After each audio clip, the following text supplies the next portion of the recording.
Well, hi, Nancy. Hi, Justin. How are you? I'm good. You're starting school. Yes? I need to stop clicking my feet. I'm sorry. That's a bad habit. Starting school. Summer's over. For better, for worse. How's your family doing right now? My family's doing really well, adjusting to our new member. Mm-hmm. Which is?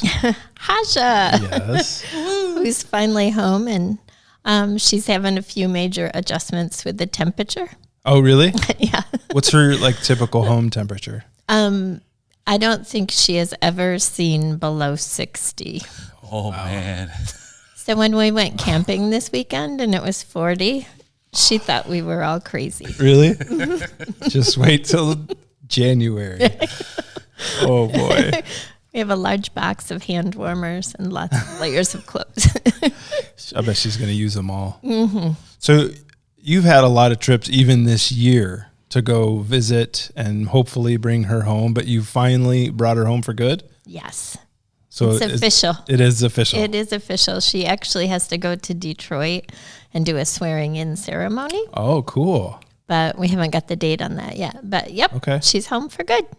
That's awesome. That's Unless exciting. she changes her mind. How old is she now? 16. 16. Mm-hmm. Okay. So she had her first day of U.S. school yesterday. How did she feel about that? She was excited, and then she told me that her computer stopped working, and she just didn't tell anybody. But oh, no. That sounds about right. Right? Normal day at American school. Yeah. Computer stopped, and I just sat there and watched. Yes. But she just memorized everything, so it was pretty impressive. Yeah. Oh, wow. And where's she going to school right now? She's going to Ardios with Yeah. Abby. Yeah. Yep. So the homeschool co-op. Okay. So That's cool. Yeah. And is she meeting people? Yeah. She said her favorite part of the day was all of her new friends. Really? Oh, that's so awesome. That was really nice. That's awesome. How's she adjusting at home with you guys and then the whole atmosphere and everything? She's doing remarkably well. Like better than expected. She definitely misses her friends, but she's able to communicate. She loves trying new foods, which was a big fear of mine. Really? The only thing she hasn't liked so far is zucchini and asparagus. Oh, well. But her new favorite food is cotton candy. Oh, yikes. Yeah. Oh, and barbecue chicken. Oh, there we go. Mm-hmm. Is there anything she's missed, like food-wise or anything others? She's had me make a couple, so I'm learning how to cook some African dishes. Okay.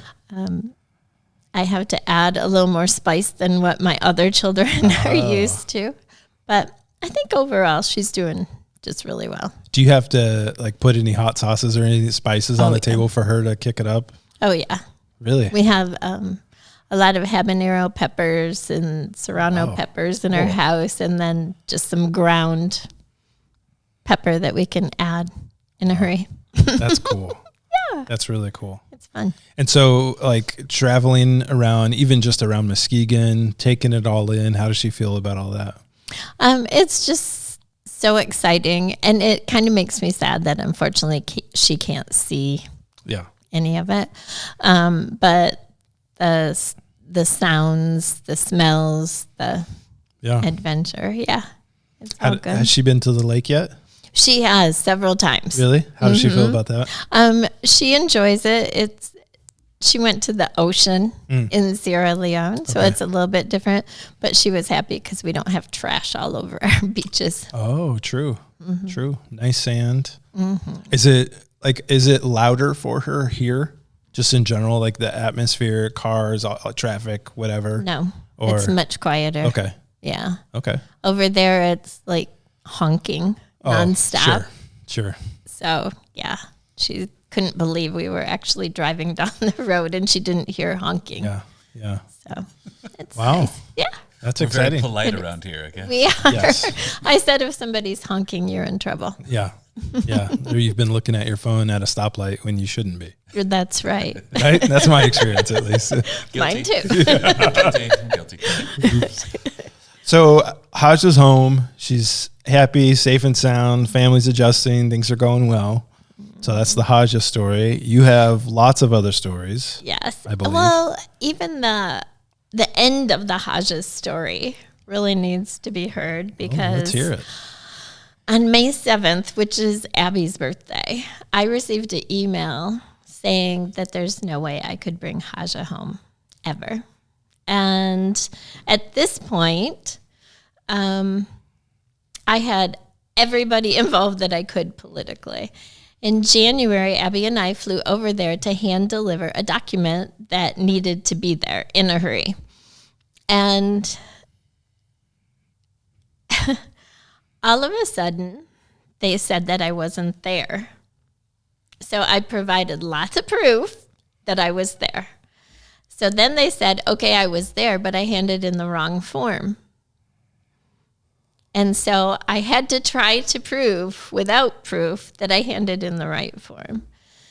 And I got all these agencies. I had congressmen, congresswomen involved, and they kept saying, nope, sorry.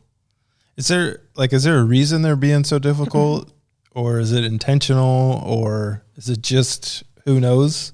Who knows? And I mean, part of it all goes back to looking retrospectively.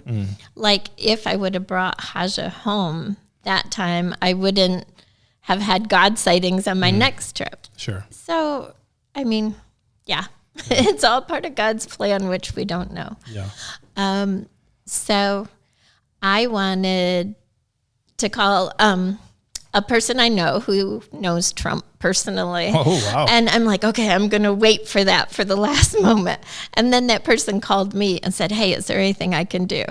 So that person was involved. All the higher ups were involved. And still we got this, sorry, you can't ever bring her home. You could move your family to Sierra Leone for 2 years, which she would be an adult by that time, and then request possibly to bring her home. But that's your only chance. Oh, my goodness. So on Abby's birthday, I was devastated. I fell to my knees crying out to God, just like, God, I know you told me to do this. Why is this happening? And I didn't want to ruin Abby's birthday, so I didn't say anything, even though I was walking around crying all day. The next day was the National Day of Prayer. And at school, my students said, we want to pray. And so all my students gathered, and even my little kids, that were 5-year-olds, they all took a turn praying that paper be found. That's awesome. And it was just overwhelming. And at the end, one of my students is like, wouldn't it be amazing if God heard and performed another miracle? And I said, well, he did hear, but let's see what he does. Sure. So the next school day, which was Tuesday, they said, did you hear anything? I said, not yet, but keep praying. Wednesday afternoon, I received an email saying, good news, your document was found. Sorry for any stress this may have caused. Can you be here next week to pick her up? So it was just... And I was like, okay, God showed me. I had every person involved possible, and they couldn't do anything. And then God showed up. Yeah. So and just worked his ways. The paper appeared. You were able to get a flight over within a week somehow? Yep. And even for that interview, 2 weeks ahead, you're supposed to have an appointment. Oh. But they gave me a week notice. So I'm like, how's this going to work? And it all worked out. All the papers and physical and everything were completed on time. So, and they amazing. Apologized big time when I got over there too. Yes. Wow. And that was the U.S. Embassy. People are like, oh, it's a foreign country. Nope, it was the U.S. Embassy. Oh, wow. And so then she got home, no problem. So, of course, the day we were flying home was the day that President Trump put the new act in that nobody from Sierra Leone could come to the U.S. Oh, no. So I tried to move our flight one day sooner, but they wouldn't allow it. And so we had lots of people praying for God to go before us. And we got to the airport, and when we got to immigration, the guy took the packet, he opened it up, he pulled out her physical, and he said, well, welcome to the U.S., and handed me the packet, and we ran. We ran. Don't look we back. ran praising God. Oh, it my was goodness. just crazy, so God definitely went before us. That's so cool. And that's a whole nother story. I could talk about the airport with poor Haja going on escalators and elevators. Sure. And her first time, that. probably, right? Oh, yes. Yeah. And on an airplane, and Wow. That was crazy. That's one of, I know, many amazing stories you've had in this whole experience, which leads us to even more stories and more God experiences that you seem to have a lot of. Yeah. Which is exciting. So what else are you doing these days? Okay, so not this year, but last year, I was talking to Haja online because we were able to communicate by video cam, like 2 to 3 times a week usually. Okay. And she was like, hey, Mom, I'm getting baptized next week. Can you come? And my mama heart was just like broken and crushed because I'm like, honey, I can't just hop on a plane to come to your baptism, but I want to so bad. I said, so pray for a miracle, and I'll pray for a miracle, and let's see what happens. And she said, okay. And 2 hours later, my attorney called, and she goes, I know this is crazy, but is there any way you could fly over next week? And I said, yep, there is. And so I got online, looked at tickets, and at the time it was over $7,000. Oh my goodness. And I was like, there's no way, no possible way I can do this. And so my friend is like, Nancy, if God wants you to go, he's going to make a way. Don't buy the tickets, pray, go to sleep. I said, okay. So every time I got up in the night to go to the bathroom, I prayed too.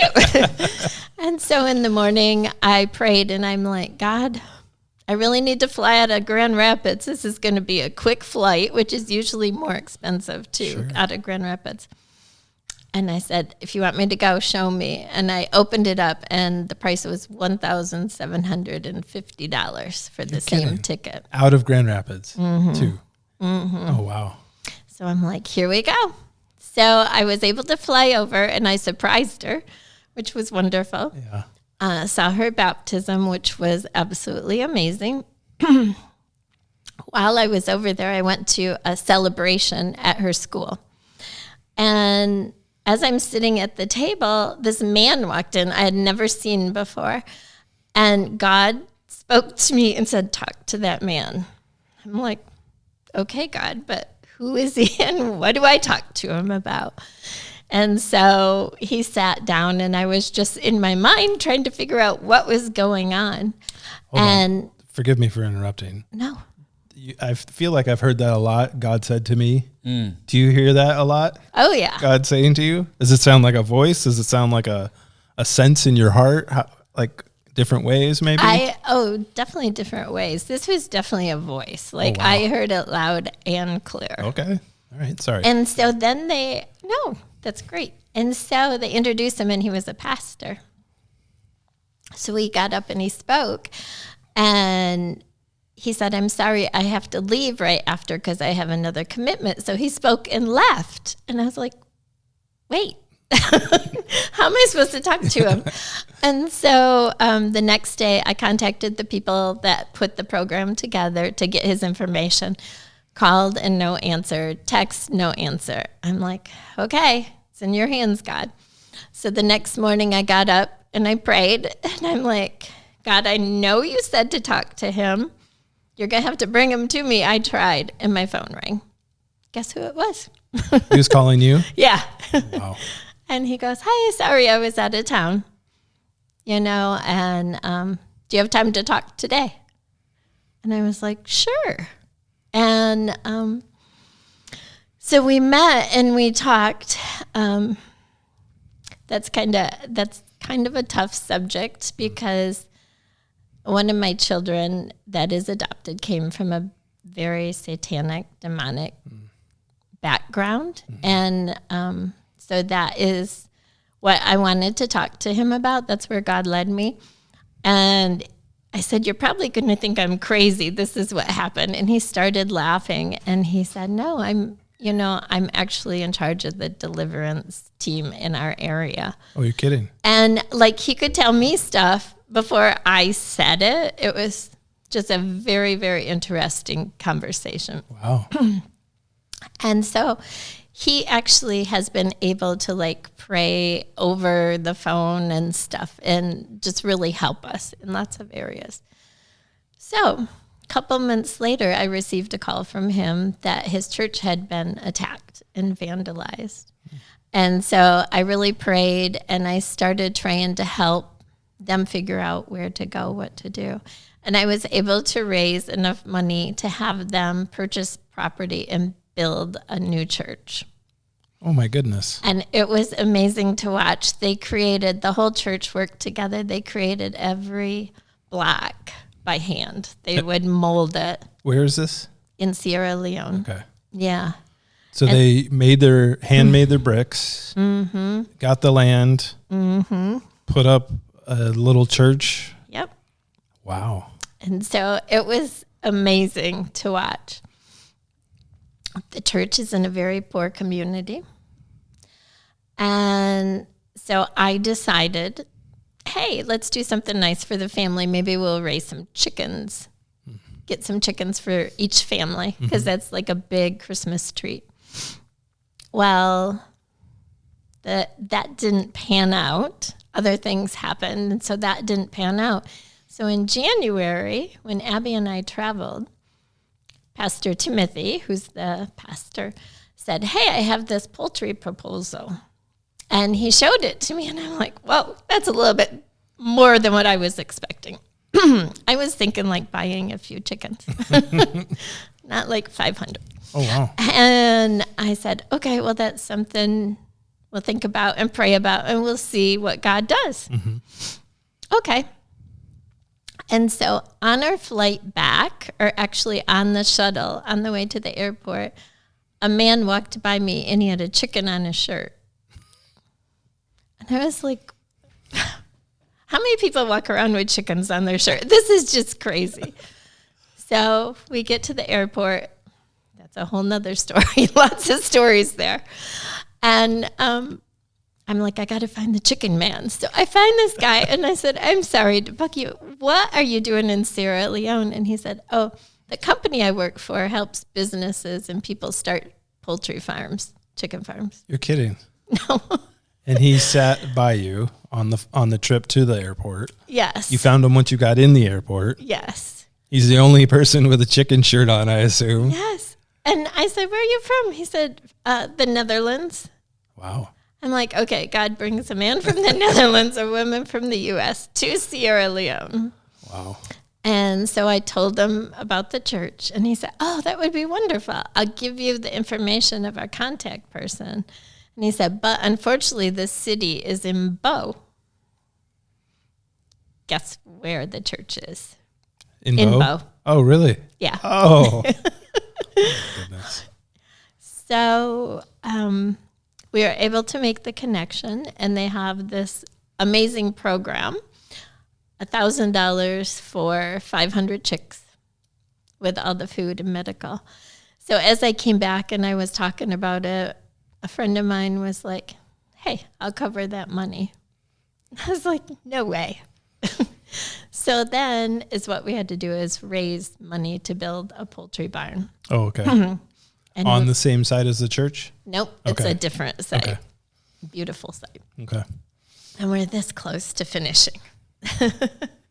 So that's where we are today? that is where we are today. We have the poultry farm is finished, but for security reasons, we have to attach a security house so somebody is there to keep our little chicks safe and present. Armed security? Yes. Keep an eye on the chicks. The chicks. That's funny.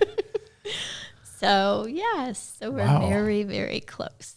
to That's exciting. completion. Yes. So I have a lot of questions, but one of my biggest ones is that more than most people I talk to, you often say, well, God said this and I prayed about it and then you wouldn't believe this happened. And that happens to you a lot. Do you see that? More than most people I know, right? Yep. Yes. You do? I don't know more than most people because I don't know how much he talks to most people. Well, true. But he does talk to me a lot. And I feel like my trips to Africa have really put me in a spot that I can listen just a little bit better. So maybe it's a listening issue for the rest of us? I think so. I really do. I try every morning to go on a prayer walk. And I try very hard, and this is what's hard for me, to listen, to be quiet, because it's so easy to talk to him, but to be quiet and listen to him is a whole different thing. And sometimes he will take me down a few notches till I can be in a position to listen. Sure. During the adoption, it was kind of funny. I do Bible study fellowship, and we were talking about pride one week, and I'm like, I don't think that's something that I've struggled with. And then somebody I saw in church was like, I cannot believe how strong you've been through this adoption. I'm like, yeah, I have been, haven't I? And then I'm so proud of how humble I am. That's right. And that week, I tell you, everything like collapsed, and I was just helpless. And I'm like, okay, God, I get it. I'm sorry. And so, he reminds me often. That's really cool. I can't help but, like, these things happen all the time. It seems like it's not like special places like at a church or at a retreat or somewhere. It's just anywhere you are, your kids around. I'm assuming your kids see all this. What do they think as they see you crying, praying, listening for God, then seeing God work in amazing ways? How's that for them? It affects some of them more than others. Some of them get excited. Some of them think I'm crazy. One thing that I love about it is sharing it with my kids that I teach. And so I've been able to show them so many miracles. And I've had parents come to me and be like, wow, like our prayer life as a family has totally changed. And so I just feel so strongly about that. And God's guiding me in that way. So, yeah. Because you're just such like a chill, peaceful, non-assuming person. And then you have like these amazing, powerful God moments and things where it just seems so like, I don't know, opposite, or it's really amazing. Right? You see that? Like you're like, holy cow. Just that this like, just peaceful, relaxed person is a part of these like amazingly intense, powerful things that God's doing. It's just fun to see, I guess. Building chicken coops in Sierra Leone. Yeah, right? Like, what is going on? That's so cool. Because God uses normal people. I know. He really does. And I honestly see so many miracles. It just blows my mind. Perfect example, Isaiah, who's terrified of the dentist, had to go Friday for a filling. And I called Pastor Timothy. Sorry. That's all right. I called Pastor Timothy, and I'm like, hey, Isaiah's freaking out. He's afraid. Please say a prayer. So he did. We get to the dentist, and the dentist is like, did you have this cavity filled? Did you have it taken care of? Because there is no cavity here. I'm like, okay, thank you, God. That's amazing. Yeah, so little but huge. Yeah. Maybe there's a willingness or openness in your heart that some of us, don't have the same whatever awareness. I don't know. One time when I was in Sierra Leone, I was put in a very awkward situation where I went to a seminary. They had invited me, and the head of it called me up front to speak, spur a moment, and I am not a person to go up front. And all the way up there, I was like praying, like, God, just talk through me. I can't do this. And one thing I said is, all of you here in Sierra Leone want to come to the U.S. because we have such amazing things. And I said, we do. I'm not going to deny that. Yeah. I said, but we allow things and comfort to get in our way of our relationship with God. And I honestly feel so much closer to God in Sierra Leone because there aren't all the distractions. So how do you fight that living here among all the distractions? Like, it's not like you don't live at a, I don't know, distraction-free zone, you know? My house is not you got a distraction kids and lots of pets and just all kinds of stuff, like everybody. How do you do that? I think making the time. Like my morning when I get up, I do my Bible, my devotions, and then a little workout, and then go for my prayer walk. And that's a priority. I mean, just that time with God, and always trying to remember to go to Him first for anything. I really struggle everywhere I go with that whole, we just want to be comfortable here, and we're able to be comfortable here. Yeah. And does God call us to be comfortable? I don't know. And like, even I love coffee. Coffee is one of my weaknesses. And it was nothing for me to drive through Bigby and get a $9-10 coffee. Yeah. And then as I saw what $9 or $10 could do, I have a real problem doing that now. So I think my priorities have changed. And yeah, that's cool. When the average person makes between $50 and $100 over there a month, you know? Yeah. And that's a good paying job. So you've been exposed to a lot more over there. You're clearly open to whatever God's doing there and here. God's still at work, and you're just diving in wherever you see Him or hear Him. So my first trip over there, seeing the people that had any sort of disability was just really eye-opening, because their only hope is to beg on the street, really. And God is like, Nancy, you have to do something about that. And I'm like, okay, God, but let me get Haja home first. And He said no. He said no. And so my focus was on vocational training for young adults with disabilities. And then when I met Pastor Timothy, God led me in a little bit of a different direction. And so I started this nonprofit, and we started meeting, and the board members were like, whoa, like, you're here, you're here, you're here, you're here. We have to pull this all together. And so recently we finally did kind of pull it together, that our goal is to follow God, to come alongside God and where He's working. We don't have to create it. We don't have to make it up.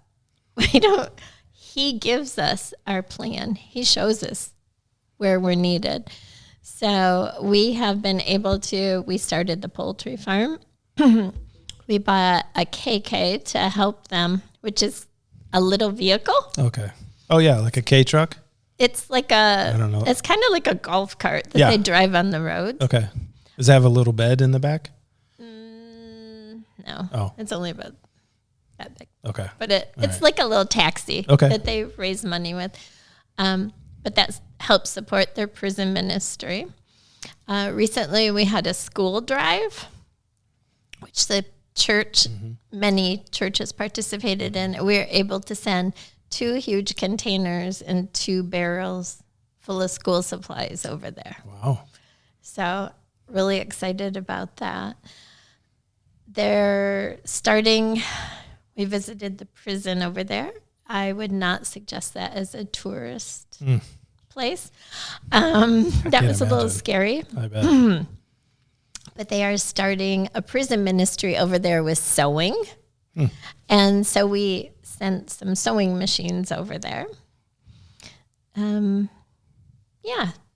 So that's so exciting. That's kind of where we're at. And we are also going to come alongside one of the special education schools over there to help their soap making production with the students. So, wow. Oh, yeah. And we are starting a carpentry shop too. Oh, my. Yeah. So you're doing all these things. Just when you notice God doing something, you pay attention, you dive in, you seem to gather other people alongside you.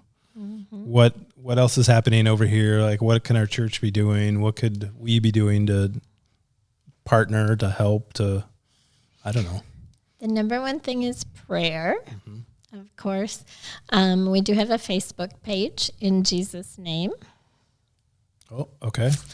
And a t-shirt. And a t-shirt. Woohoo! Watch our updates for the projects that we're currently working on. We're hoping actually to get some water filtration systems into. Pastor Timothy almost died a few months back from typhoid. It was a little scary. Oh, wow. And that's pretty common over there, the lack of clean water. So we really want to help get that situated. We're hoping to start a school sponsorship for the children over there. A fish pond for them to raise and sell fish. So we have lots of upcoming projects. Yeah. Oh, another crazy thing. I've got to share this story. So right after one of my visits, I can't remember which one, Pastor Timothy went to the mountain for 10 days, two weeks, something like that, to pray and to listen to God. And God really laid it on his heart that he needed more outreach. And I mean, that's always been a passion anyways. The name of the church is Great Commission, Faith Ministry. And so he told me about that. So I joined in prayer. And a village that he had worked in, Kono, which I don't say it like they do, but called him and said they would like to start a church there. And so they were having a prayer meeting and praying for a pastor. And in walked a pastor and said, "Hey, I've been looking for you. God told me to come alongside you. What do you need me to do?" And so like days later, they traveled, got him set up, got a temporary building, and the church was going. And then there started to be some problems. And so Pastor Timothy traveled there, and the family said, that had given them the building, said, "We can't use that building anymore because some of our family members aren't in agreement, but we'll give you some property if you want to put a temporary structure up." And he's like, "Okay." So he messaged me and we started praying about it. They built a church by hand in 2 weeks. Wow. With zinc. A temporary structure, and during that time, they found out about a pastor that was in training that lived right there in the community who wanted to come alongside them. And so all of these paths are just coming together. Yeah. Like God planned it. Yeah. That's and cool. So, so this church is growing. It's been amazing. And recently, one of my cousins passed away, a young cousin who took his own life. And my family, in dedication of his life, donated Bibles. So we were able to send Bibles to the new church, for these people who never had Bibles. Sure. And so wow, that was amazing. I could honestly talk for hours and hours about so cool. all the amazing miracles. Well, I would just encourage you to keep sharing with people, Because I love hearing your stories. Anytime I run into you, I hear another story of some crazy thing that God's got you doing. But it's so cool because it's just being slowly faithful. That's what we hope to see, what we hope to be. So keep up the good work. Thank you. Thank you. And it's just so fun to see. So, Luke, any closing thoughts, closing remarks? I'm just continually blown away by what God's doing. I just the list upon list upon list upon list of things that He keeps adding on to making this community thrive. That you started with just one faithful step, and then chickens have spawned fish that have spawned. It's just been phenomenal to hear. So really cool. It is crazy. Are you going back anytime soon? Oh, I wish. We'll see. Not that you know of. No. Okay. No plans. Unfortunately it's expensive, but we have a tentative trip planned, but we don't have the date yet to go with one of the board members. But then we are hoping to do a mission. Okay. A mission trip. So. Okay. Yep. Take a crew over there and just do whatever needs to be done. Keep your eyes and ears open to whatever God's doing. There's so many. They recently had a revival, and one of the church members invited some of her family. They came up after, and they said, hey, we want a Great Commission in our village. So, there's just movement and places to build and grow and so much to do. That's cool. Maybe last question for you.